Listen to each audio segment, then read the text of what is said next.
Evening, everybody.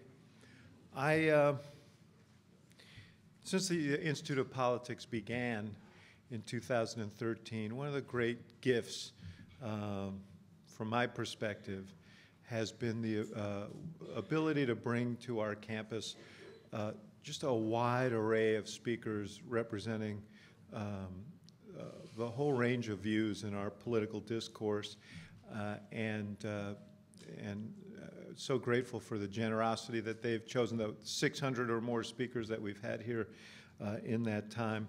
Our speaker tonight is someone who I've had the great good fortune to share a platform with, the bad fortune of having to follow on a platform, because he's really one of the most energetic and interesting speakers on the public scene today. And as this debate goes on about how to define modern American conservatism, there is no one who's more in the middle of that discussion than Arthur Brooks of the American Enterprise Institute. And we're so grateful to have him here today, but it's not my job to introduce him. My job is to introduce the guy who's going to introduce him. And Max Samuels is you're graduating this year. Oh, congratulations. Majoring in economics. He's from Boston, and he is the chair of AEI on campus. I said to Arthur, yes, give him a big hand.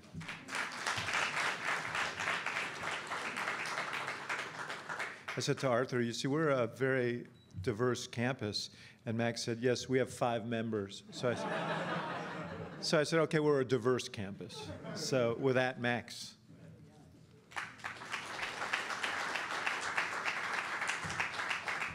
Thank you very much, David. It's my pleasure to introduce Dr. Arthur Brooks, president of the American Enterprise Institute. Dr. Brooks is one of the nation's leading conservative thinkers, and I'm so pleased to have him here today.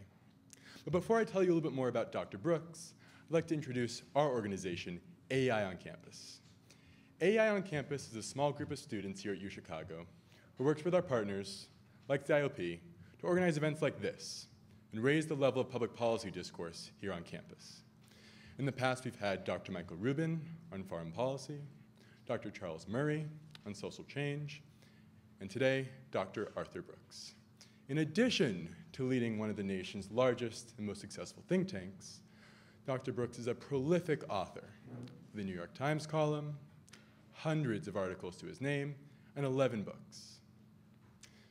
His newest book, The Conservative Heart, offers a bold new vision of a modern moral conservatism. In a tumultuous election cycle like this one, especially on the Republican side, Dr. Brooks' words have resonated from Main Street to the halls of Congress to the campaign trail. Dr. Brooks has had a slightly unconventional path to his current position, including a PhD from the Rand Graduate School and serving as a French horn player in the City Orchestra of Barcelona. Thank you, Dr. Brooks, for coming and offering your unique perspective. Please join me in welcoming Dr. Arthur Brooks. Thank you, Max. Thank you, Max, and thank you, David. David Axelrod is somebody I've admired for years, and we've gotten to know each other just in the past couple, and what an honor for me to be with, to be his guest and to be with all of you today. Thank you for giving me some of your time. You heard a little bit about my relatively unconventional background. It is true that most French horn players in the Barcelona Symphony are not on their way to becoming the president of a conservative think tank. But this is a great country. I'll tell you a little bit more about the background simply because it bears on the case I want to make today on how we can bring the country back together. So when I was 19 years old, I dropped out of college, dropped out, kicked out, splitting hairs. And I wasn't doing what those of you who are students here at the University of Chicago were doing. I actually went on the road to play music. That's what I always wanted to do as a kid. I always wanted to be a professional French horn player, which is a weird ambition, but again, everybody's got some ambition. So I played chamber music for a number of years. I toured with a jazz guitar player named Charlie Bird for 2 years, and then I wound up in the Barcelona Symphony for several seasons. And all throughout this time, I have to say that my parents were tremendously forgiving. I come from the most progressive, tolerant place in America. I'm from Seattle, Washington. My mother was an artist and my father was a college professor. So you can imagine the environment that I grew up in. And it was lovely, I have to say. I always felt that I had the freedom to build my life the way I wanted to build my life. They never complained a bit. My dream wasn't their dream. They used to tell their neighbors that their son was taking a gap decade. And, there was only one time when we had an awkward conversation about my lifestyle. I remember it well. I was 28 years old, and I was back from Barcelona, and I was visiting my parents. It was Christmas time, and my mother and I were cooking in the kitchen, and she was being weirdly quiet, too quiet. And I knew something was on her mind. You know, when you're with your mother, you can tell something's not right. And I said, "Mom, you're being really quiet. What's on your mind?" And she said, "Well, your dad and I have become pretty worried about you." I said, "What? I mean, what could it be?" And she said, "I want you to be completely honest. Have you been voting for Republicans?" And the truth is, I had been getting really interested not in Republican politics or conservatism per se. I'd gotten really interested in capitalism. And I had been studying the free enterprise system, and I'd become kind of an enthusiast for it, and it was creating some amount of alarm. Well, it's funny, but you know that any sort of disagreement like this within families can tear families apart. In my case, it didn't matter that much. My parents didn't worry about it too terribly. But you'd know families where it's much worse, and you can see in the American family, when political disagreement gets too hot, gets too polarized, that it can do tremendous damage. That's really what I want to talk about today. I want to talk about the current level of political polarization in America and how each one of us can be part of the solution to the problem. Now, I know you hate it. Let's talk about it. There was an article in 2014 in the Proceedings of the National Academy of Science, which is a very prestigious science journal, that talked about something called political motive asymmetry. What's that? That's a phenomenon in which two differing sides in a very bitter dispute see their own motives as based in love, but the other side's motives based in hate. Where would you expect to see this? In the Palestinian-Israeli conflict, or in the Baltics? The Balkans, sorry, the Baltics not so much, the Balkans. I mean, you see this where there's civil war. But where the authors really got my attention in this particular article was by looking at American politics. They found in 2014 that a majority of Democrats and Republicans in America today suffer from political motive asymmetry. Most people who have really partisan views today believe that they are motivated by benevolence, but that the other side, whatever that other side happens to be, is motivated by hatred. Most Americans think, I'm good, but the other side is evil and out to get me. That's obviously a big problem. Why? Well, number one, it's unproductive. When people are feeling that way, it means all on all, kind of a Hobbesian political struggle. There's nobody in this room who believes that one side is going to unilaterally win the political debate and we're going to become a one-party state. That's not going to happen. Second, nobody has ever been insulted into agreement, so it's unproductive. But worst of all, it's not a good way to live. And this is more of a personal case, a personal plea about wanting to solve this problem of polarization. You know, it occurred to me, I do a lot of talks around the country to liberal and conservative groups on college campuses and political activists, and I was giving a talk to a group of Tea Party activists in New Hampshire a year and a half or 2 years ago. And somebody came up and made some comment about liberals to me afterward. You know, they're stupid and evil or something. And you know what I thought? He's talking about my brother. And I took it personally at that moment. Every single one of you loves somebody with whom you disagree. And when you're in this polarized environment and people are insulting the other side, they're insulting you. Take it personally. This is not a way to live. So what can we do to make it better? You know that we're not in a competition of ideas. We're in a ghastly, holy war of ideology in this country. I'm not going to ask you tonight to change your views at all. what I'm going to ask you to do is to join me in 2 commitments to make the country better. The first commitment I'm going to make is as the chief executive of a big think tank in Washington, D.C. And I'm going to tell you what I'm going to try to do starting now to actually make things better in the work that we do as an organization in Washington. And the second is my personal commitment as a human that I'm going to share with you, and I'm going to submit this to you for your consideration with appropriate humility. So this is really 2 commitments that I think can make the country better if we all try. So where do we start?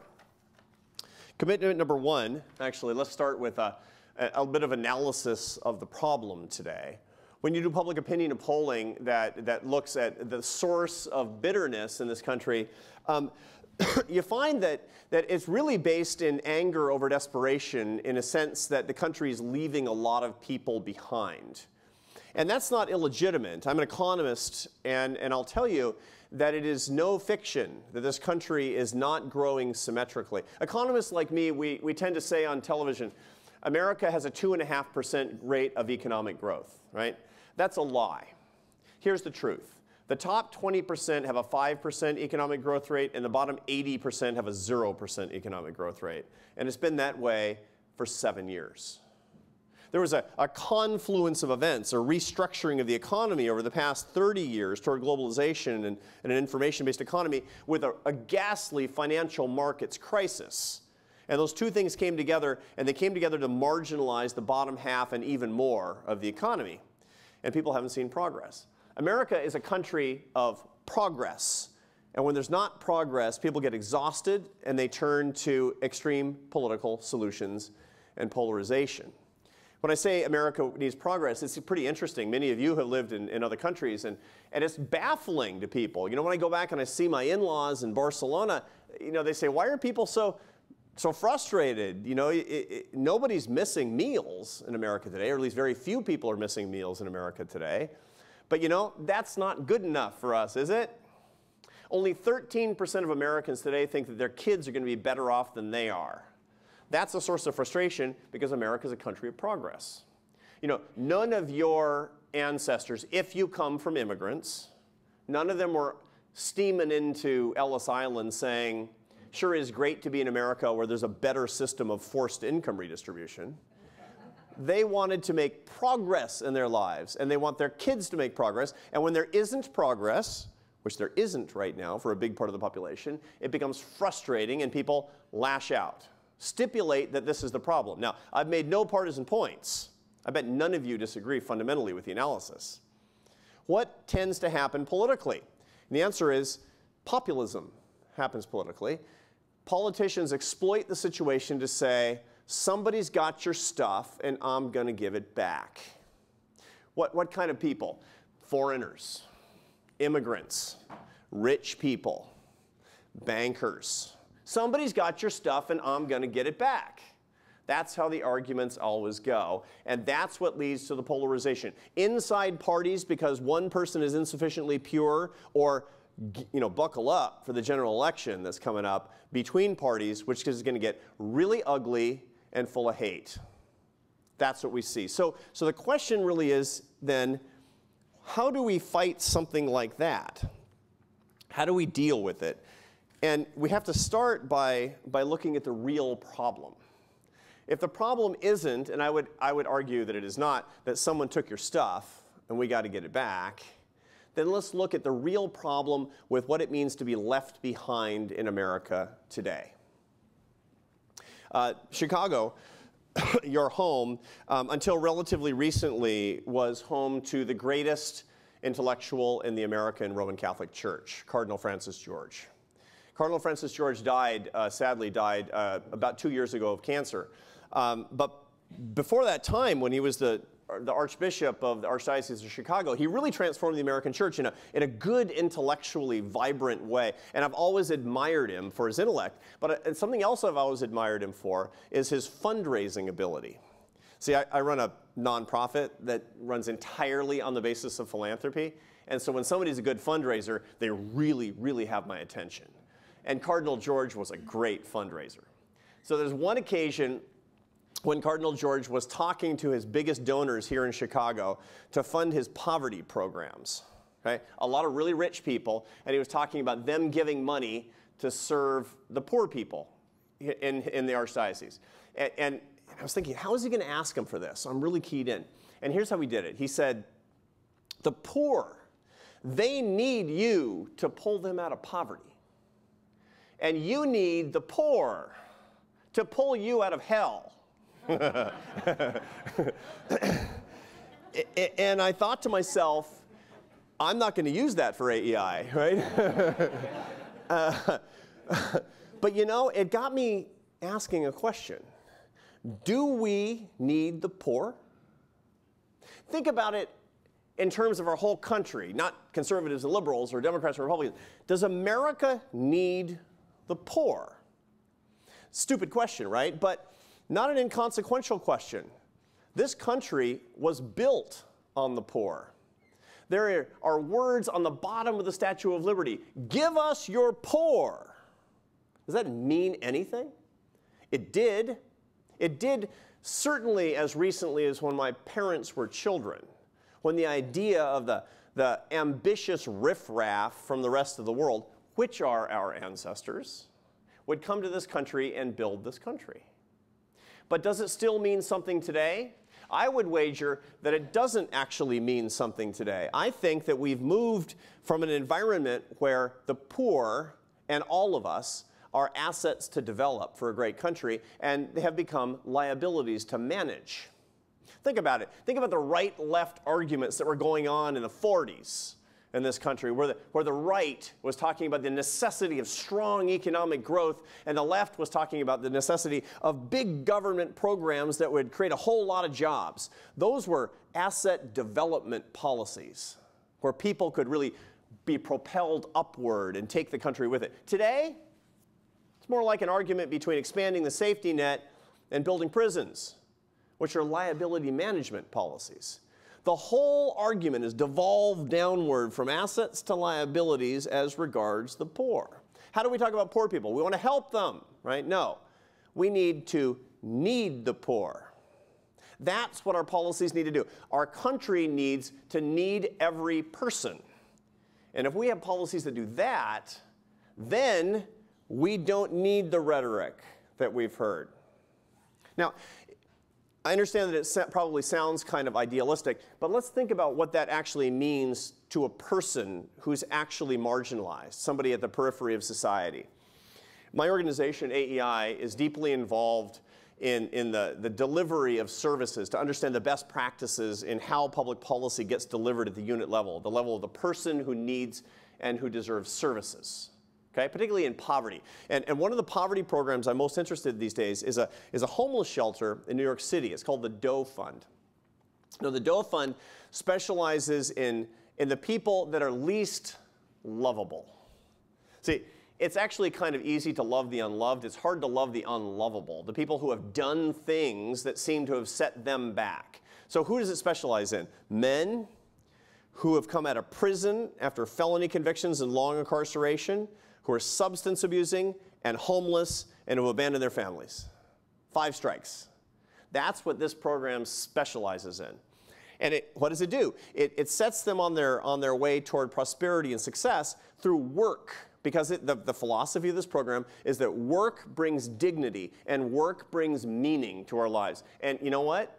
I'm just going to take a wild guess. 100% of you agree with that. Work is good. Right? Okay, so that's how it specializes. It takes these guys that everybody else would throw away, and it starts them off cleaning the streets in New York City. When you're in New York and you see those guys on Fifth Avenue with bright blue jumpsuits, that's a program called Ready, Willing, and Able from the Doe Fund. Those are the guys I'm talking about. It has much lower reincarceration rate than regular shelters. It has a much higher work uptake rate than any work programs in New York City. It's a fantastically successful program. So I meet this guy. His name is Richard. A week after he gets off, he's come out of prison for 22 years, by the way. He's 40 years old. He's been in prison since he was 18. He's on the streets. He comes into this program. I see him a week later, and I meet him for the first time, and I say, so what do you think it's going to be like? And he said, I don't know. I'm just going to work and do my best. Now, we're following some people because of a film that we're making, and I'm checking back in, And I checked back in with Richard at the end of the year. Okay? After a year he's been in the program. Richard, turns out he's gone from sweeping the streets to working for an exterminator agency, minimum wage job, exterminator. Okay? Now, a lot of fancy people in college communities would call that a dead-end job, right? Dead-end job. I've said these words myself, and I regret it, especially when I talk to a guy like Richard. And Richard's been working in this exterminator job for about a month. And I said, Richard, how's it going? And he said, let me show you. He pulls out his iPhone, which is not the secret to happiness, but it's pretty cool. And it's the first one he's ever had, by the way. And he says, look at this. This is an email from my boss. I said, okay. Email says, Richard, emergency bedbug job, East 65th Street. I need you now. I said, so? He says, read it again. I need you now. That is the first time in my life somebody has said those words to me. That's what being needed means to the people at the periphery of our society. We forget how important that is. Here's my commitment. We're going to work toward policies that make people necessary, not that just help them and not that just make them tolerated, but where every single person can be necessary in the American and the human family. Now, there's a lot of specifics to that. We can talk about it in Q&A, but one of the key things, the key areas I'm working on is education policy at AEI. And we have 225 people, so we're working in every policy area. But in education, it's especially exciting right now because we have an education system that for a long time hasn't had the goal of making people necessary, has it? It's parked a lot of people and run them through the same system. But when do we look at those kids and say, that we need those kids? What are we going to do to make them maximally necessary coming out? Precious little. Education reform should start with that question. In fact, until we need everyone and build policies and culture that reflect this, we won't unite as a nation. The conservative movement and the progressive movement need to agree on that. That's commitment number one. Commitment number two. What can I do personally? What can I do personally to help bring the country back together? Again, I'm not going to do it all by myself, but what can I do in my daily interactions as a human being that'll make the problem better? First of all, I want to make one distinction about what's going on wrong politically in the United States today. People always say that our politics have become very angry, right? It's very angry. There's so much anger in our politics. That's wrong. Anger is not the problem. Anger is actually not a big problem in politics. Why? Because research is very clear, and your experience is clear as well. Anger has a natural algorithmic effect of ending in reconciliation. Right? Anger resolves, typically. The problem is not anger, it's contempt. Contempt has no resolution. There's a guy, a social psychologist at the University of Washington. His name is John Gottman. He's the world's leading expert in marriage reconciliation. He's got a marriage lab and clinic where he brings couples that just, their daggers drawn, and he gets them to understand each other better. He's actually kind of a miraculous character. And he has this one trick. It's almost a party trick. He claims that he can watch a movie, a 5-second film of a couple having an argument, turn off the sound, and you can tell just by looking if that couple will be divorced in 5 years with 94% accuracy. Wow, right? It's like, I don't want him to see a movie of me and my wife, So what is he looking for, right? That's what you want to know. What's he looking for? In 5 seconds, what's he going to see? Turns out he's looking for physical signs of contempt. You know what the number one physical sign of contempt is? Eye rolling. Eye rolling. I have 3 teenagers, and so I see it. They roll them so hard they're going to fall backwards in their chairs, right? But it turns out that when people who are peers, when they're couples or fellow citizens or co-workers, eye rolling and other signs of physical contempt, they denote disgust, the complete worthlessness of the other, and it's almost like a physical attack. It never leads to reconciliation. It leads to permanent animus. That's what the research shows. The problem in America is not anger. The problem is contempt. And listen to these candidates. It's awful how they talk about their fellow party members now because we're in a primary, but how they're going to be talking about each other in the general election. complete worthlessness of the other side, which leads to permanent enmity between the two sides. So each one of us has a choice. Are we going to participate in contempt or not? I mean, you have your opinions, and I have mine. What about somebody who disagrees with you publicly? What are you going to do? Well, you know, this is funny. There's this great social psych literature on habits, on habit formation. And what it shows, and again, it follows common sense, like most behavioral social science follows common sense, that if you want to break a habit, you got to do one thing. You have to catch yourself and do something else, right? You're about to light a cigarette because the phone rang, right? Do something else. That's actually how you break bad habits, it turns out. Contempt has become a habit. Break the habit. Do something else instead.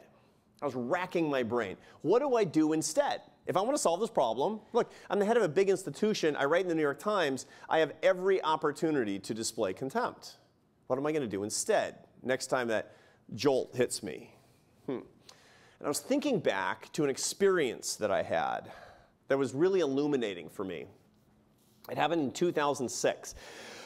I was teaching at Syracuse. I taught at Syracuse for a long time before I came to AEI at the Maxwell School of Public Affairs, which is a very nice, very fancy policy school. And I was doing what all college professors do, is I was beavering away in professorial, happy, relative obscurity. I was teaching my classes, and I was writing my articles, and I wrote a bunch of books, and nobody ever read them because they were very boring. But I wrote one book. It was my 6th book. And it was about charitable giving. And I didn't expect it. I mean, I had no expectation whatsoever that any humans would, lay eyes on it. And it became a bestseller suddenly because it hit the news cycle in just the right way. It's one of these weird things that happens to professors sometimes where you write a book and it gets hot because of some weird thing. And it basically said who gives. There are a lot of people who say they give a lot, and there are a lot of people who actually give a lot to charity. And it asked who gives more, conservatives or liberals. Hot topic, it turned out, at that very moment. And it suddenly started selling 1,000 copies a day. Crazy. And I was on the radio and TV, and it was like my life was changing before my eyes.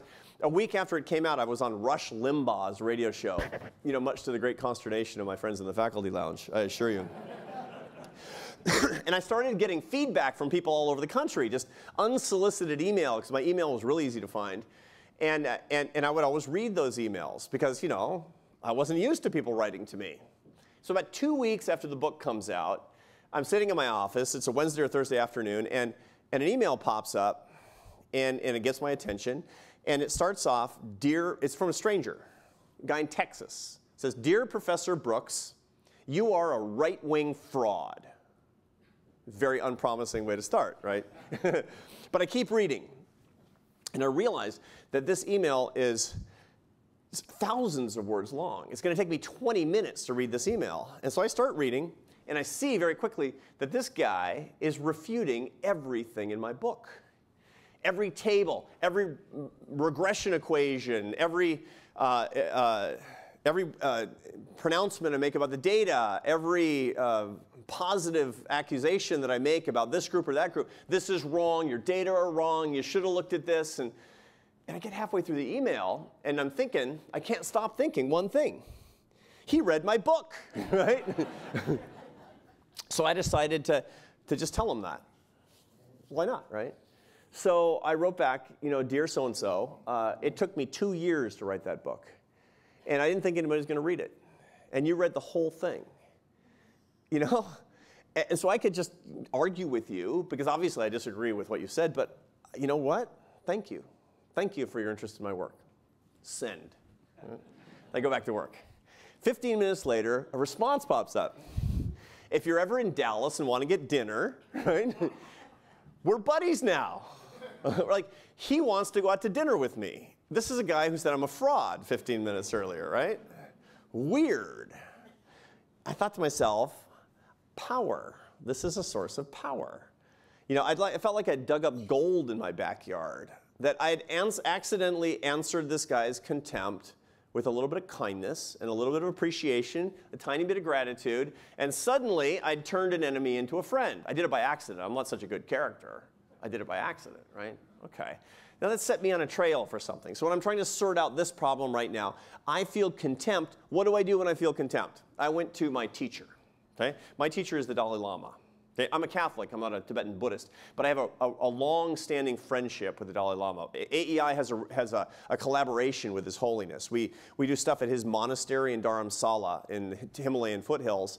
And he comes to AEI in Washington. And I interview him once or twice a year publicly about the morality of capitalism and politics and all kinds of stuff. And it's become a really wonderful, warm friendship. And he answers lots of questions for me that I have about moral dilemmas. So this was on my mind. Well, I was in Dharamsala at his place last November. And I said, Your Holiness, what should I do when I feel contempt for another person? And he said, be warm-hearted. Okay, now, that sounds sort of soft, right? That sounds sort of naive, doesn't it? No. In the words of the Dalai Lama, when I show warm-heartedness, I make my enemy my friend.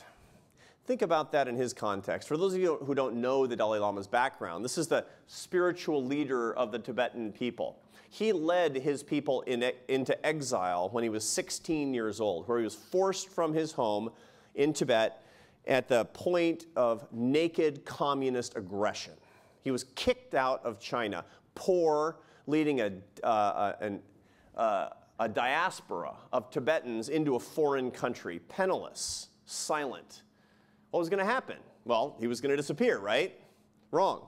Today, he's the most respected religious leader in the world, standing up to naked aggression every single day on the world stage with warm-heartedness, solidarity, brotherhood, and love. He told me that he starts every day praying for the Chinese leaders who consider him to be an enemy. That is the power of warm-heartedness. That is the way that you turn contempt into something that's good and true and just. And I learned it from him. Boy, oh boy, do I want that. Boy, oh boy, do I ever want to do that. Really, the question is, it's not if you should do it, but how. It's hard. Dalai Lama would probably tell you that warm-heartedness is not for sissies. It's for tough people. So how? Now, we do a series of debate training sessions for members of Congress in Washington, D.C. And it's a wonderful thing. I get to do it myself. And I was talking about this, about warm-heartedness, because, they need it in Congress, right?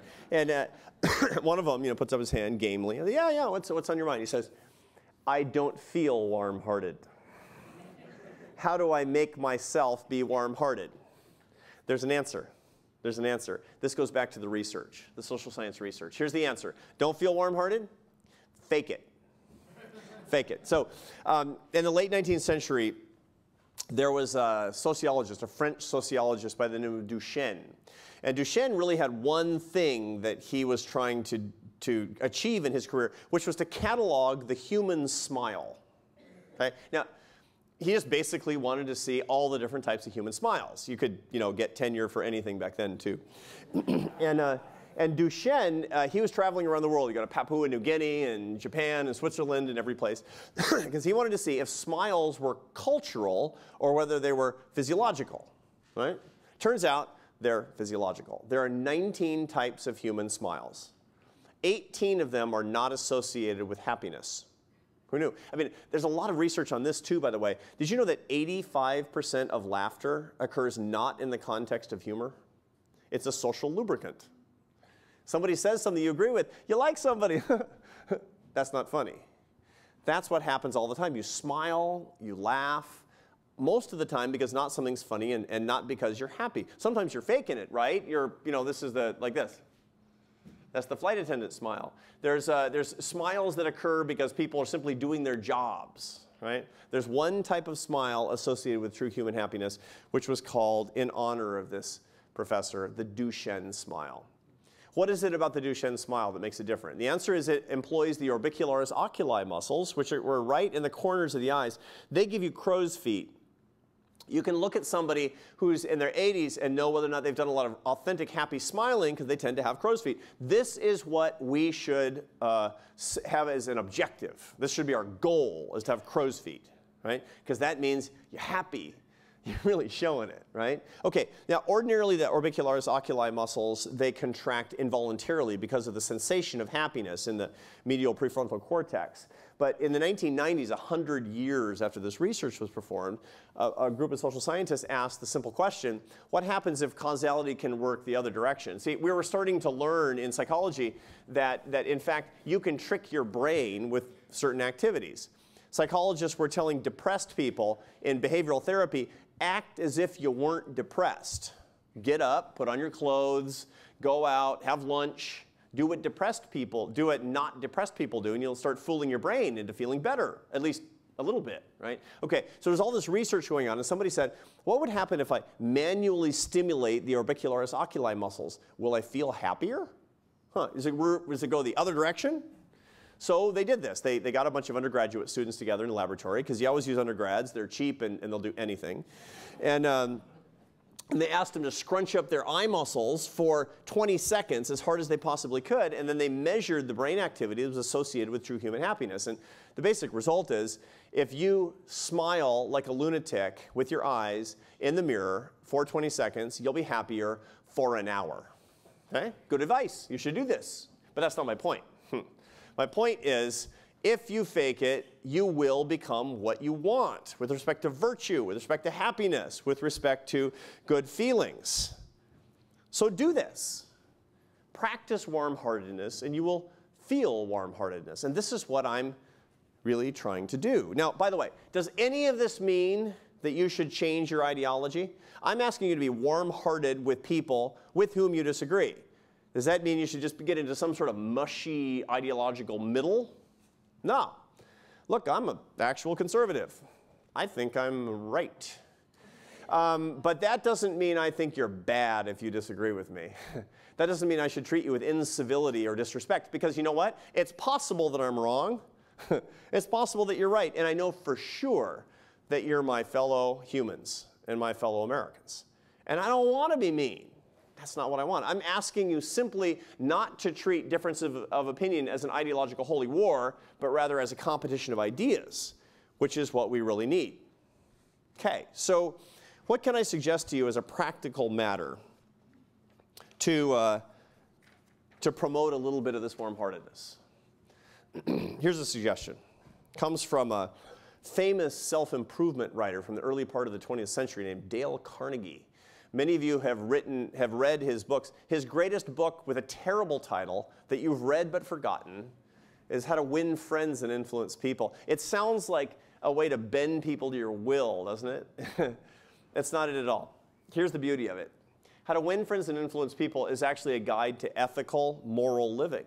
How to treat people with basic respect. And he has this one chapter where he's traveling all around the United States looking for the most successful people and getting their secrets.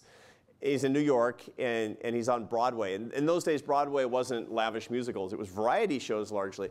And it's in the 1920s. And he stops in to see this magician named Howard Thurston, who was the greatest magician of his day. I mean, this guy was every place. He was so well known. And for 40 years, he'd been basically performing the same tricks. You know, rabbits out of hats and cards and the whole thing. And so Dale Carnegie went to see him, and he said that it was like his first night. You know, he could have said, look at these rubes from the heartland. Man, I'm just going to do the same old tricks, and they're going to like it, and then I'm out of here, payday. But it looked like he was thrilled and having fun and loved his audience. And so Dale Carnegie goes up afterward and says, what's your secret? I'm writing a book about success. What's your secret? And he said, oh, simple. Every night before I go out, when I'm in my dressing room, I say something to myself. I say, I am truly grateful for the people in those seats who make it possible for me to do something that I love for my living. And then he went out and he expressed that, right? How often do you do that? When was the last time you did that? When was the last time that you were grateful for somebody with whom you were having an argument? Because it made it possible for you to have an exchange of ideas, to live in a country where you can do that without going to jail, where you can say what's actually on your mind and have somebody challenge your point of view. You know you're grateful for it, and I'm grateful for it too. When was the last time you actually felt gratitude for it? That's the secret to warm-heartedness. And by the way, little secret, I did 179 speeches last year. That's what I said before I went out for each one. Because you know what? Right now, I'm making my living, which is crazy and great. And I'm really grateful. I'm really grateful for the opportunity to be here. And I'm really grateful to you, especially if you disagree with what I've just said. Thank you for that. So a couple words as a summary, and then I want to turn it over to you. People say that the country has permanently changed, that the country is not going to be able to come together politically in any sufficient degree that we can make progress. I reject that. I know we're divided, but there are things that we can do to render this idea false by working together for unity. And the two commitments that I'm making that I'll share with you are, number one, is to remember that everybody in this country should be necessary, and I'm going to work toward it, especially those who've been left behind and forgotten. And the second is to remember that showing warm-heartedness as opposed to contempt is my way of rebelling against the culture that I don't like and putting down a stake, saying that I want things to be better, especially warm-heartedness toward the people who don't like my point of view, whether that's some of you or not. That's my personal commitment. I am grateful to you for your time today. I'm grateful to what you're doing here at the University of Chicago and to my friend David Axelrod for making it possible. I'm grateful to AEI on campus for the important work that we get from our friends here, and especially to all of you for working with me to try to make the country one person at a time just a little bit better. God bless you, and thank you.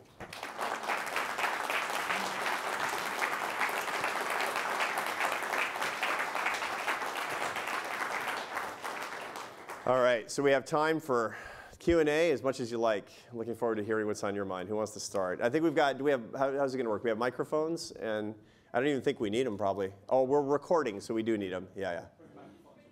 Mm-hmm.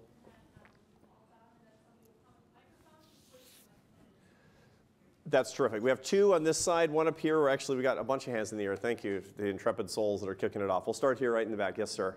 Yes, ma'am, and then we'll go to you, sir. No problem. Hi. I was wondering if you could tell us what you think that Democrats most get wrong or misunderstand about Republicans and vice versa. So I think that what Democrats get wrong most about Republicans, I should say about liberals get wrong about conservatives, is that we hate poor people. I think that it's very easy to caricature the other side. Now let me be a little bit more specific. I have this friend, a guy I hang out with who teaches at NYU. He's a social psychologist named Jonathan Haidt. Some of you know his work. He wrote The Righteous Mind, which is a famous book about morality. It was a big bestseller a couple years ago. And he shows that, in fact, conservatives and liberals are different in what they care about the most. You find that liberals care 59% more about poverty than they do about free markets. And conservatives care 28% more about free markets than they do about poverty. Okay? We do care about different things. We have different charisms, if you will. But it's not true that conservatives don't care about compassion and fairness in poor people. And it is not true, on the other side, that liberals simply want to subjugate poor people to keep a permanent voting bloc for the left. Those are the two things that I hear constantly from the two sides that have zero empirical backing. Zero empirical backing. And if we could actually just get through those things, get through those two things, and by the way, why do we keep hearing those things? It's because there's an outrage industrial complex in this country that gets a lot of power and makes a lot of money propagating these stereotypes, these ad hominem arguments. Ad hominem arguments are always imputing the worst possible motive to your adversary. In this case, they just turn out to be flat out wrong. Is it true that conservatives care more about free markets than liberals do? Yes. Is it true that liberals talk and think a lot more about poverty than conservatives do? Yes. But that means that we have an opportunity through the strength of our diversity to come together to solve real problems. And it is not true that just because you as a liberal care more than me as a conservative about poverty that I don't care about it in the first place. Those are the two things that we have to start getting right. Two biggest mistakes. Thank you for that wonderful question. Yes, sir. Well, I wonder if you ever consider what you're talking about as having an influence or being influenced by the scaling of the industry of social entrepreneurship, number one. And number two, I think that, I'm sort of, the free market, I know where I'm at. I'm at UFC, of course, and where the free market system is considered a staple and a standard. But my concern is that it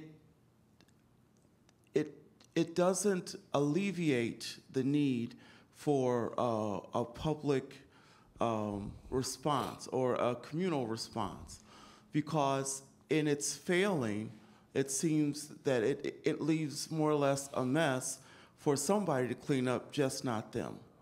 Thank you for that. To begin with, social entrepreneurship, absolutely. I wrote a textbook, which I don't recommend to you, called Social Entrepreneurship, as a matter of fact. So I think about this context a whole lot. The second point is free markets and public goods, free markets and the safety net, for example.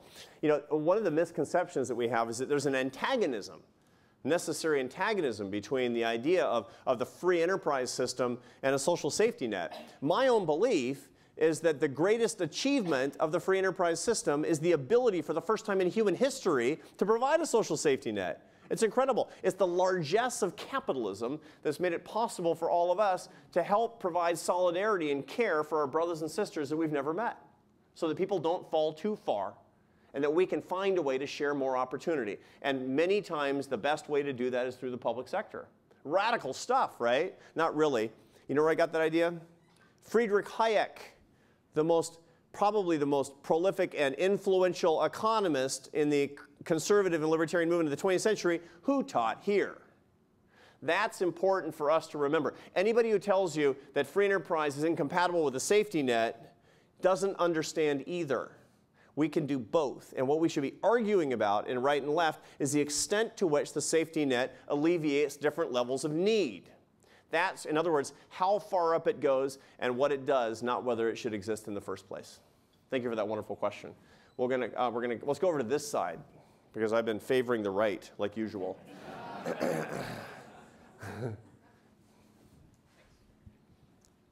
Hello. I was wondering if you currently ascribe the same level of contempt to both parties, because, I mean, I'm biased, probably wouldn't agree with you on a lot of stuff, so take it for what it's worth. But my perception is that President Obama, I think, will often, in talking about why Republicans are obstructing his agenda, will typically refer to as a political strategy, and not degrade their character or say that they're somehow, you know, trying to take down the country or something like that. Whereas my perception is that you hear people who are not what I would consider considered very extreme Republicans, like Marco Rubio, who will openly kind of speculate that Obama may or may not be out to destroy the country or like not be standing up for American values. And it seems to me, at least in that example, and there might be other Democrats besides Obama, but I think to me there's a discrepancy in the current level of contempt between the two parties as you described it. You know, I don't have a contempt, thank you for that. I don't have a contempt index. So, you know, that'd be interesting to do, actually. And you could do that. I would be kind of keen to know, you know, who's more contemptuous, who's actually needs the most work. And so I don't want to go out on a limb, but I will say that I see very, very responsible national leaders on the Republican side that don't display contempt like him or hate him. Paul Ryan is not a contemptuous sort at all. He doesn't talk about, you know, maybe Obama wants to ruin America and make everybody subjugated and voting Democrat. He doesn't talk that way. By the way, I know him well. He doesn't think that. So there are a lot of people who are every bit as respectful and non-contemptuous on the Republican side. But that's not your question. Are there major American Republican leaders and conservative leaders who are more contemptuous than the average of their parallel on the left? You know, when I talk to really, really conservative audiences, people, and I talk about contempt, they think of the most contemptuous things that they've heard from, you know, the head of the Democratic National Committee about these rotten Republicans. You know what they want to do. They just want to take choice away from women. All they want to do is they want to take women and want to put them back in the kitchen. You hear these horrible things like, who thinks of this? And the answer is people who don't get out very much, who are trying to raise money, typically. That's how this kind of thing works. So I don't know. I do know, however, this I will go out on a limb and say, both sides are in trouble.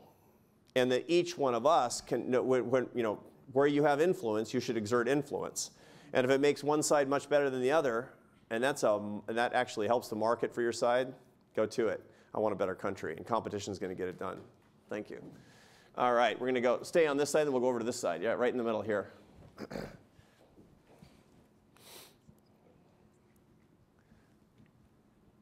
So in looking at the challenges that the conservative movement faces overall, what are your thoughts on how you get these more kind of level-headed voices within the party to be heard, especially in light of this outrage industrial complex that you've spoken about, where basically the most extreme ideas get the most voice and the most airtime in the national media, and that these Republicans are constantly under threat of someone running to the right of them in a primary where people don't vote? How do we sustain those more level-headed voices when even just this presidential election, we've seen most all of them fall by the wayside? So that's a question of leadership. And leadership really doesn't, see, to look at the anxieties and the fear and the frustration of the American public, to put your finger in the wind and look at it and say, I'm going to give voice to that, that's actually not leadership, that's followership. That's following the public in their greatest anxieties. That's not good. And that actually doesn't take the country forward. And there's plenty of that on both the right and the left. What's happened is on the right, in this particular primary, what's happened is you have a particular candidacy that has a plurality mixed with an absolute, this gets back to your point, an absolute majority of earned media, which effectively blacked out the other candidates, plus a highly fragmented field. That's the phenomenon that's occurring right here. I mean, nobody should be misguided about whether or not this is overtaking the whole country. On the contrary, most people on the right don't agree with that, is what we see. Now, too many do, perhaps, but most people don't. Okay. So under the circumstances then, how do you get these more moderate, or at least I should say positive, non-contemptuous voices to the fore? And the answer is we need to encourage and reward greater leadership. There have been lots of cases where outrage, by the way, is a tactic. Optimism is a strategy. So it's funny, you know, the last time that there was really a case like this, 1979, the first time I ever paid attention to American politics was 1979. I was a kid, I was in high school, and you know, all I wanted to do was play music. That's all I wanted to do. But I had to, for some class assignment, I had to pay attention to the presidential race, and it was boring. And it was kind of just like now, this polarization, where if you were on the left, you knew that if a conservative won, Granny was going to get kicked out in the snow and we're going to get in a war. And if you were on the right, you knew that America was going to be in permanent decline if the left won. And the President of the United States was saying we're in a period of malaise. We had some very, very right-wing extreme rhetoric coming from the Republican candidates, but one broke through. Ronald Reagan. How did Ronald Reagan like him or hate him? My parents hated him. My family told me he was the worst and would never vote for him. But what was I hearing when I'll tell you what I was hearing when I was 16 years old. He loves me. I mean, he actually cares about me. He needs me to work and to earn and to succeed. Morning in America, baby. That's actually what won that election. Back up to 2008 from today. What explains Obama's runaway win in 2008? I mean, agree with his policies or disagree with his policies. What did it was that he ran on unity and optimism. That's why he deserved to win that race in 2008. I mean, a lot of you didn't vote for him because you disagreed with his policies, but you know he deserved to win because it was unity and optimism. And again, what do people disagree on? Did he govern with unity and optimism? Some people would say, no, he governed on pessimism and division. Again, people disagree, but there's no disagreement on how he won in the first place. Real leadership can use the strategy of unity and optimism, and that's ultimately what we have to demand. Here's what I predict. There's going to be a backlash against the contempt, and it's coming. And we're going to actually see people who are emerging from both right and left in the coming 3 and 4 years. And it's going to be something better. Let's urge it along. Come over to this side right here. We'll come to the front. We got 2 in a row next to each other. Thank you. Thank you so much for coming. And I think your idea of encouraging people to be warm-hearted and be civil with each other is a great one. And maybe, I'm sure that these people exist on both sides, but looking at college campuses, you see maybe some people who believe that the tactics of outrage and perhaps of incivility are the only way to positively affect the social change they seek, because they see civility as being too easily swept away by the protectors of the status quo. And I was wondering how you would maybe talk to some of those people who are intentionally using some of these more divisive tactics, not only because they do feel outraged, but also because they see it as the only way to advance their cause. So to be quite specific, you're talking about victimization on college campuses, for example. The best resource on this, by the way, I just cited the work of my friend Jonathan Haidt. He has a website called Heterodox Academy. Go look at Heterodox Academy. It's actually a wonderful site. It talks about what's going on campuses and how we can make it better. It's really not good enough to look at campuses and say, and to look at the greatest predations. I mean, at Emory University, somebody wrote in chalk on the steps, Trump 2016, and they had to like have grief counselors or something. And it was, I mean, it's ridiculous. I mean, and you can make fun of that stuff all day long, but what we really want is to have greater emotional fortitude and more open dialogue that has more free speech for people. And the way to do that is to actually talk about it with each other. I know that some people will get a whole lot of power from bridling against that. Some people get power from actually claiming victimization. And some people, by the way, are victims, to be sure. I've written about this in my Times column ad nauseum.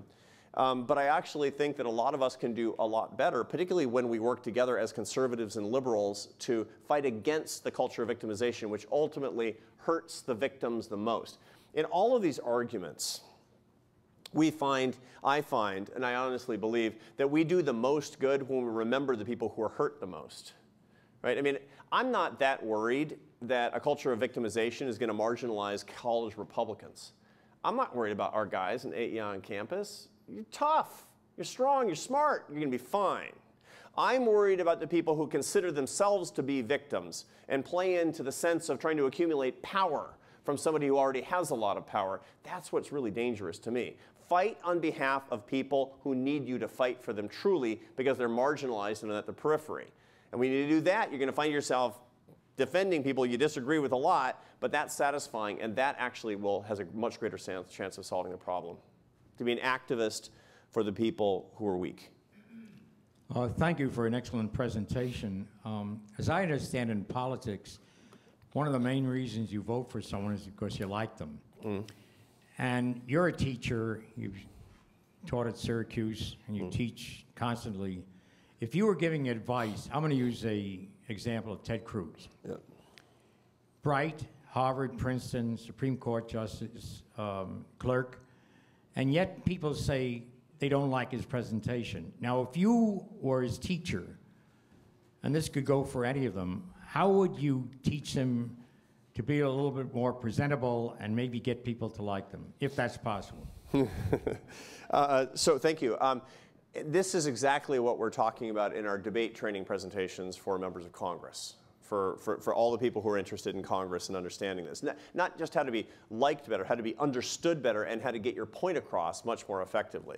And the same thing that I say the same thing largely to politicians, presidential candidates. I've talked to some, I know some of them, but just to the leaders of Congress and to business leaders and to all of us is the way it turns out. The point is that we need to, warm-heartedness comes from actually displaying warm-heartedness. And so I talked about smiling more, I talk about being more self-deprecating, about laughing more. It's okay. But also I talk about actually saying what's written on your heart. See, this is something that we don't do very much, do we? We say what we think people want us to, what we want people to think we think. We don't say what's actually written on our hearts very much, right? And I've done it, like I've been guilty of this a million times. The reason I gave you the presentation I give today is because it's really written on my heart. I'm sick of what's going on in this country, and I want to be part of the solution to the problem. And I want to show love and brotherhood and solidarity for the people in this country and for all of you. That's the deal, right? Now, it's kind of corny, I got it. But that's actually how you get to people. There's a wonderful literature that talks about the message absorption when you're making a speech. And it shows that very clearly there's a part of the brain called the posterior cingulate cortex. And this is an onboard computing device that was evolved 1 million years ago, way before people were really human, to do one thing, which is to ascertain whether somebody's a friend or a foe, which is it's about the size of a hazelnut. It's in the middle of your brain.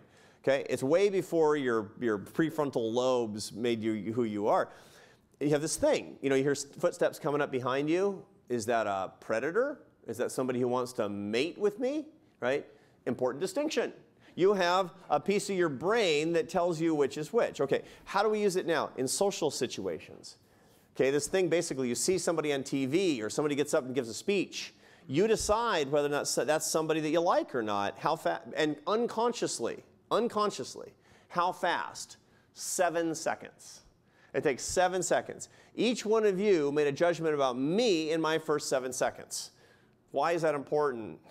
Because when you get up in front of an audience, or you're doing a town hall meeting, or you're doing a debate, or you're doing something on television, you get your first 7 seconds to make it or blow it. So what do we tell them to do? Say what's written on your heart. Say, I want to go to Congress so I can fight for you and your family, whether you vote for me or not. Don't talk about data, and don't talk about money, and don't give any facts and figures. Say really who you are. It's your opportunity to say the why of who you are, and that's the most important thing of all, as far as I'm concerned. And it has to be honest and true and genuine. That's the first piece of advice I give to every politician, and I certainly would to anybody who's running for president today. We'll go all the way back to here, and then we'll come back up. We got a mic coming to you.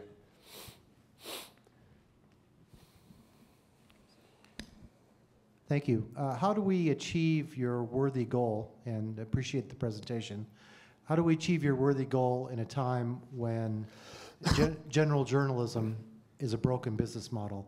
All the newspapers are dying, general readership is dying, and people seem to get their information, they pick and choose what they want, and the inputs they're getting are just reinforcing their own worldview, and their ideological prisons get stronger and deeper. Yeah, that's a really good question. It is true that the crisis in journalism has come to its full apogee in this cycle. When Donald Trump has gotten 80% of the earned media, 80%. That's effectively, as I said before, a blackout on the other candidates. I mean, like him or hate him, that's a real problem. This whole fourth estate nonsense, when basically he rings the cash register and so you only cover Trump. I mean, Trump could be out walking his dog and they would preempt a speech by Obama that we're going to war, right? Because it's Trump. Anything Trump is really interesting. And suddenly it's like all of journalism is now The Apprentice show. It's crazy, right? And so it's a hard thing to do. Now, not all journalism is a mess. I mean, if you look at the paper I write for, I think is really good, New York Times, the Wall Street Journal. These papers have taken great pains to not fall prey to this. You might disagree with their editorial opinions, but they do still a really good job. But I don't know what we're going to do at the level below the best newspapers. I don't know what we're going to do about talk radio and about cable news, because I think it's actually become incredibly problematic. I do believe, however, that again, aspirational leadership can break through ultimately if we see that as our fundamental goal, and we try to reward it ourselves. You know, I wish I had a better answer for you, because it's very discouraging to me as well to see what's going on in this particular election. And it's actually worth writing and talking about as much as we can. We'll go right, I will come back up here, right in the back. Closest hand to you, yep. Thanks so much for your talk. At the beginning of your talk, you were talking about the poor people, and you were saying that they should feel needed. Right. And I thought that was really compelling, because everybody wants to feel needed in kind of a glossy way, I guess. But when I started thinking about it more deeply, I realized that you were putting an economic value on those people and saying that people want to feel as if they have economic value to someone else, essentially. And I agree with that, but I wonder that if devil's advocates would say putting a dollar sign on a human being is not really getting to the core of what it is that you should be needing or wanting. How does economic value, how is that a proxy for human value? How would you respond to that? That's a good question. I appreciate that. Actually, I don't mean that economic value is the be-all and end-all. In labor markets, this is the way that we ordinarily measure it.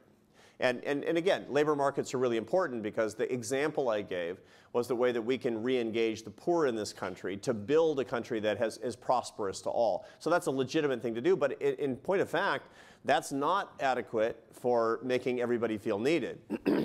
I'm a dad. You know, my kids need me for a lot more than the fact that I'm bringing home a paycheck. They need me around for, I hope that they recognize that. They're teenagers, so it's hard to tell exactly what they want from me. But all of us have a moral need and a moral right to be needed in a lot of different particular ways. And a good society and a good culture does that. I mean, a good and a faithful culture is one where we build strong communities where we need each other for social capital, where we need each other mutually for emotional support. And this is these can be public policy goals as well, by the way. Why do we want to build strong communities? Well, because, you know, there's less crime, and crime is expensive, and I don't want to be stepping over poor people in the street. No, no. I want to have strong communities because people deserve to be in strong communities. And what's the point of a community is mutual need. That's the point of it in the first place. Why do I care about, I've written for years about philanthropy and charitable giving. I don't care about it because of the money. The money is beans, man. It's $300 billion a year in a country with a GDP of $17 trillion. No, it's not. It's not important because of the money value. I mean, it's important for all of you who support the American Enterprise Institute. I want you to, but come on. The reason is because this is how we express mutual solidarity. This is how we become needed to each other. So it goes much beyond that. It's a good metric. It's a handy metric in a lot of markets. But I tell you, if you want a good and just society, you got to go way beyond it. Completely agree. Let's go. Since the mic is over here, let's go on this side. Yes, sir.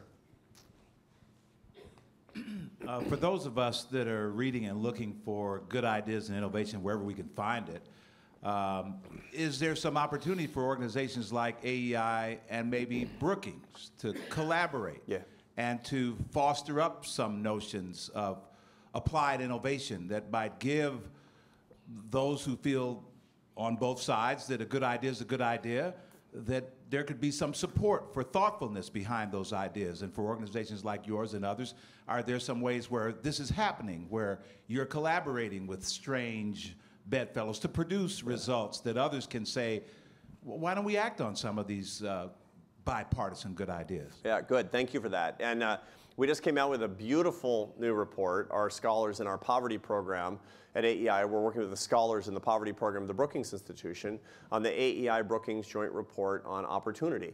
That it was basically, it was all about poverty alleviation. Go to AEI, by the way, as the best resource, AEI.org. And sign up for AEI Today, and you'll get all of the articles every day at 6:07 in the morning. And it's actually, I'm kind of serious, but this is one of this report is a perfect example of that, and we're doing as much cross-border collaboration as we possibly can. And here's what we find. We're talking about poverty alleviation.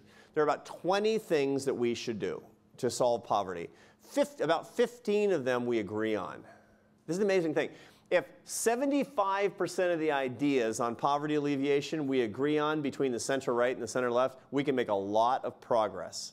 Tons of these things. Look, we disagree about the disparate impact that minimum wage increases have on poor people, okay? We might do it, we might not do it, but we all agree that an expansion of the earned income tax credit to single men who are in the workforce and have a tangential relationship with the workforce and need to have work pay to take care of themselves is a good thing to do. So let's do that, is the way that this thing comes out. And that's an example of it. We're also working with the Center for American Progress, which is obviously a very, for those of you who know, a very progressive think tank. And you know, we agree about progress on most things. And the things that we disagree on, we can disagree on and agree to disagree and do it in a civil and respectful way. So we're living this principle. Thank you. One more question, and then we're going to break up so all of you can go have your supper. So let's go right up here, because you had your hand up right there, so you're going to get the last question. I was pointing at you, and we'll do 2 questions then. We're going to have 2 questions, yeah. Okay, thank you so much. This is so needed. You had asked when was the last time you were grateful for being able to engage with someone who disagrees with you and trying to be kind-hearted. Just this past week on Facebook, and you try to to offer a new idea, but what happens here in Chicago, and I can probably speak to the contempt that someone had here.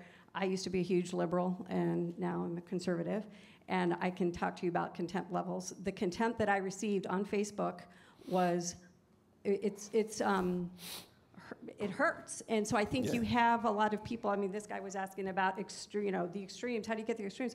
Well, because when you try to say something new, those voices get, oh, okay, I better not say anything. And so what you have, I think, is that, and that's why I'm so grateful for your kind-heartedness, because I try to be, you know, loving, LGST, I called it, loving, giving, salty, and truthful. But then when you're attacked like that, you kind of shrink back. So I was just wondering, you know, how do you get beyond that? Thank you for that. That's a very beautiful question. I think something that I've thought about an awful lot. Social media is terrible, of course, in every way, and I'll leave it at that. No,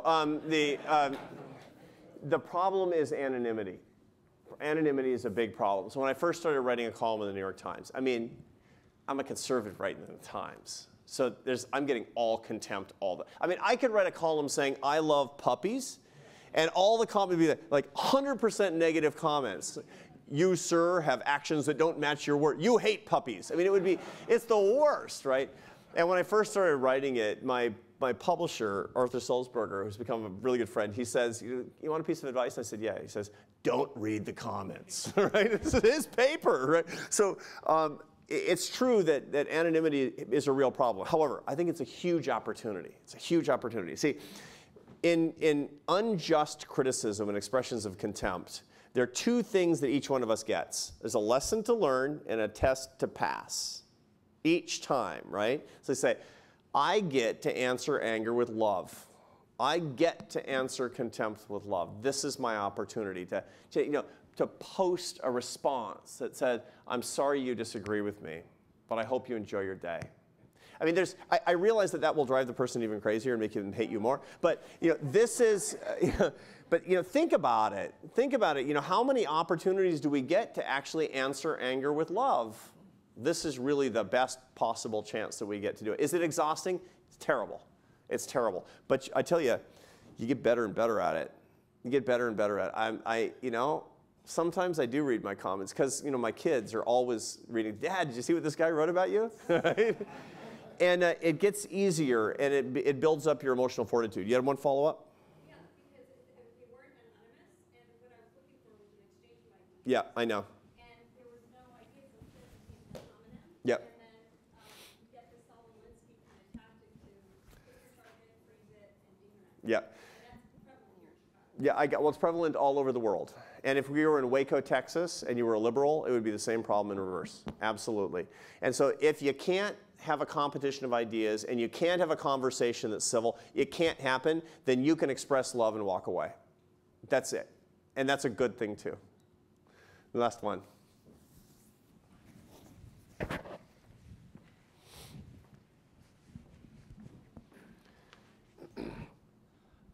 Again, thank you so much for coming. What you said was very insightful, very inspirational. Thank you. You spoke about the need for people to feel needed all throughout society and how that needs to translate into work. I was just wondering if you think that people throughout society and in American society can gain a sense of meaningful work and being needed throughout all types of work. In the argument for or against free trade, some people argue, oh, it's okay that we're losing these manufacturing jobs because we should be pushing for better, service jobs, or even in the debate about minimum wage, people argue about whether we should be okay with people working, say, fast food for a living and things like that. So, do you think that we as a society should be pushing for everyone to better themselves and keep going for better jobs, ones that are maybe more purposeful in some others' eyes, or really can we get this sense of meaning and sense of being needed in all types of work? That's wonderful. I believe that all work has dignity and all work has value. I was talking to this guy who I was sitting next to him on a plane, and he stupidly started talking to me, and which was really bad judgment on his part. And I did what I always do if I don't know you and I'm talking to you for the first time. I'm going to ask you what you do for a living, because I'm an economist. I'm really interested. And so, what do you do all day? That's what I want to do. What do you do? So, and then what do you do? And how many employees do you have, et cetera? Turns out he was the CFO of a company that owns 750 fast food places. And he was telling me all about his value chain and where he got his ingredients. And I asked this idiotic question. I can't believe it. I said, do you ever feel like you're creating a lot of dead-end jobs? So stupid, right? I was thinking about something else, and his face is getting all red, and there's 2 hours left in the flight, and he said, listen, I remember it. He says, listen, People ask that sometimes. He said, but you know, I started flipping burgers, and everybody in the C-suite started online, and there are no dead-end jobs. There are dead-end people. There's a dead-end culture. There's dead-end public policy. Sometimes I think there's a dead-end Congress. The only dead-end jobs are, you know, congressmen, as congressmen have told me. But there are no real dead-end jobs. And that's what we have to remember, the inherent dignity. Now that said, we do have a problem in this country in the way that we're channeling people into work to which they're not very well suited. I talked about this a little bit earlier. 95% of high school seniors say they're going to apply to college. 65% actually apply. 30% graduate. Contemplate these numbers for a second. Have you ever met somebody who said, you know, my ambition is to have some college? Of course not. That's a demographic category. You know, it's 30% of college degree. That is to say, 65% intended to get a college degree who don't have one. It's a big majority of the population. And what are they doing instead? They're doing disproportionately things to which they're not very well attuned and they're not very interested. That's where a lot of low-wage service jobs come from, and you see it manifest all over the economy. I'll give you two facts for your consumption. Americans are half as likely to move today as they were when I was a kid. You think everybody's super mobile, these millennials are all really mobile? No, they're staying put because they don't have portable skills. When I was a kid in the 60s, when I was born in the mid-1960s, 20% of American families moved in any given year. Today, it's 10% of American families move. The main reason for this, besides housing markets and all these structural things we often talk about, is that people don't have the jobs you have to move to use, which are skilled jobs in the trades. What is it that 3 generations ago, kids in high school were actually being trained in the trades and would often go to trade school? Now, the elitism that comes from everybody having to go to college results in 70% frustration. That's a huge problem. So if we really want to take seriously the dignity of all work, let's take seriously the dignity of all work. I have my oldest 2 kids. One is leaving for Princeton in the fall. The other says he wants to go to welding school. Okay? Now, they're going to be fine, both of them, because they're my kids. I can pay for welding school, they can pay for Princeton. Right? And it's great. But what if they're not my kids? Which kid is going to be served by the system? The Princeton kid, right? Hooray, Princeton, right? No, are you kidding me? You know who's going to make more money? So it's, and again, that's not the metric, right? That's like this is a problem because most kids and most families have no idea that they want to do that and don't know what to do to get these skills. And here's the second statistic for your consumption. Today, the American Welding Association, which does exist, says that there are 300,000 unfilled skilled welding jobs in America. Those are good jobs with a lot of dignity that are fun, pay a lot, and can't be outsourced to any foreign country. And there are 300,000 of them that are not filled. Add to that the elevator repair jobs, the electricians, the plumbers, the guys who can put gutters on your house, the skilled landscapers who don't exist in this country. What's going on? We're telling everybody that, look, if you don't go to the University of Chicago, you're some sort of loser. No, wrong.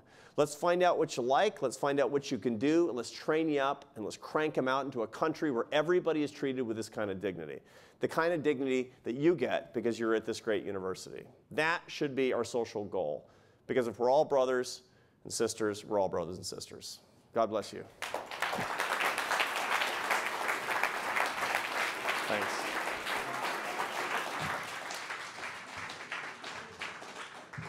You know, David Axelrod started this institute with the hope of not just inspiring and cultivating the next generation of public service leaders, but also really creating a forum where we can actually expand and elevate the public conversation. Arthur, your comments tonight did just that, so thank you so much. We're going to ask that you stay seated for just 1 minute because Arthur's kindly agreed to sign copies of his book, Conservative Heart, which is for sale at the table here in the lobby just behind this room, courtesy of the University of Chicago bookstore, so we'll allow Arthur to make his way back there. Some of you have picked up copies. You're welcome to get them signed there. And at the same time, if you haven't, they'll be on sale. So if you want to make your your way back there, Arthur, before everybody takes you over. I'll also take this moment really quickly to remind you of a few things coming up at the IOP later this week. If you're not signed up for our regular emails, we encourage you to do so. politics.uchicago.edu. You'll get our weekly emails that tell you everything else that's coming up. Tomorrow, IOP Fellow Livia Brockman will be talking about Rust Belt cities and investment in them. We'll also, on Wednesday, hear from Jeff Greenfield, the esteemed, highly acclaimed political journalist. We'll be doing a seminar on the history of political conventions from then to now, a very timely topic of conversation on Wednesday. And then we welcome and encourage all of you to join us at the IOP on Thursday at 12:15 for a lunch conversation with Fred Hochberg, who is chairman of the U.S. Import-Export Bank. That'll be at 12:15 on Thursday at the IOP. Much more on our website. Thank you all so much for being here. Enjoy this beautiful night.